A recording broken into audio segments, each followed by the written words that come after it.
So Melissa and I have known each other pretty much our whole lives. We went through the same school system as kids and went all the way through high school together. We reconnected after college and were married a few years later, and gave birth to our first child, our daughter Contessa Rose, who was a healthy, perfectly normal 8-pound pregnancy. So it was just the three of us for a few years.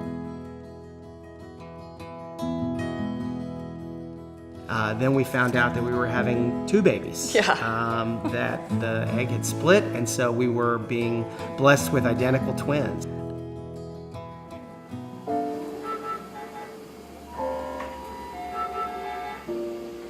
Well, as soon as we found out we were having identical twins, we knew there was something wrong. Connor's placenta, baby B, his placenta was failing the whole pregnancy, and we knew that from the beginning. So he wasn't receiving any nutrients, he wasn't growing, and we went in every other day for ultrasounds to see the specialist. And I remember, do you remember this? We would cover the monitor because every time we went in, we weren't sure if baby B was going to be alive. It was gut-wrenching, and we were so terrified. And I remember we would work with the doctor. We would go over numbers and statistics and odds of survival if we waited one more day to intervene, or if we waited 2 more days. What was the likelihood that Connor would live? Because if we did intervene and get the babies out, we risked losing both babies. I'll never ever forget this moment because it was a defining moment in my life and in my pregnancy. And we saw many doctors throughout this process, but one doctor said to us that we need to prepare for a loss.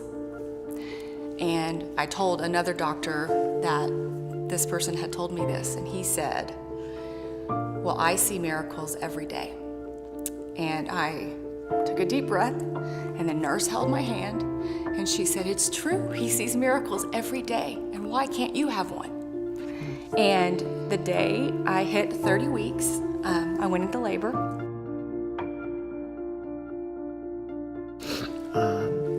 Everything was happening very fast. I didn't even have time to prepare my camera. When I woke up, I didn't know if they were alive.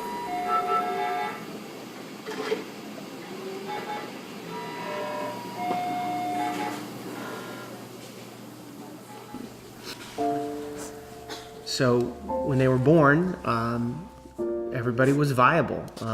Connor was 1 pound and 12 ounces, which we knew he would be little.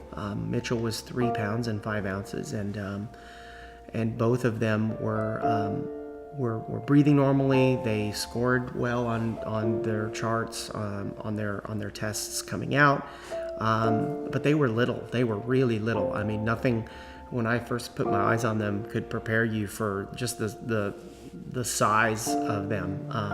Each was small, and I remember being heartbroken seeing Mitchell for the first time, thinking he was the little one, but it wasn't. Connor was half his size, but they were both side by side in their beds, and I just remember thinking this is going to be a long road. I remember seeing Connor, and oh, so painful. It just wasn't normal. I couldn't touch him. I was scared to touch him. He just didn't look like a baby. Oh, God, my heart hurt so much.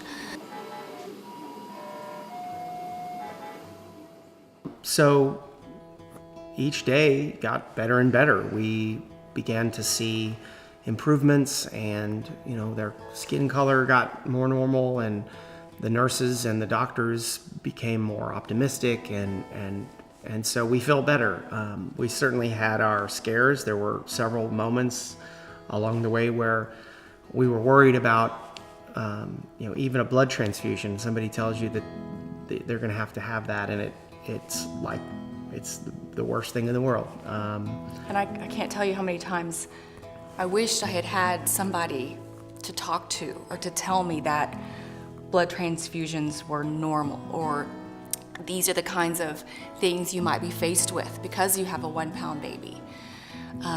And this is why we're here. This is why we're involved. Hand to Hold has volunteers in the hospital, at the bedside, helping families cope with the things that we were coping with, and much worse.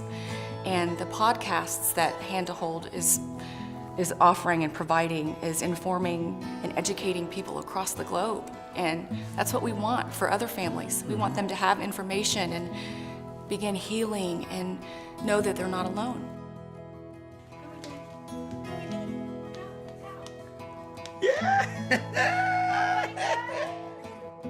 So fast forward 4 years has gone by, and they just celebrated their 4th birthday. I couldn't be more proud. I mean, they really are such a bright, shining part of our day, and we love them to death. And I feel lucky to have those normal parent moments with them where they're up to no good and they're being silly and they make us laugh. They're getting in trouble. We have some priceless moments that we will never forget that these boys have brought to our family. Our particular story has a happy ending, and not everyone's does, and we know that. And we know how lucky we are. We don't know why, but we know we are.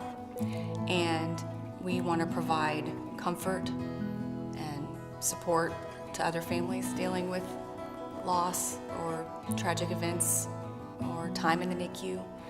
And that's why we're involved with A Hand to Hold.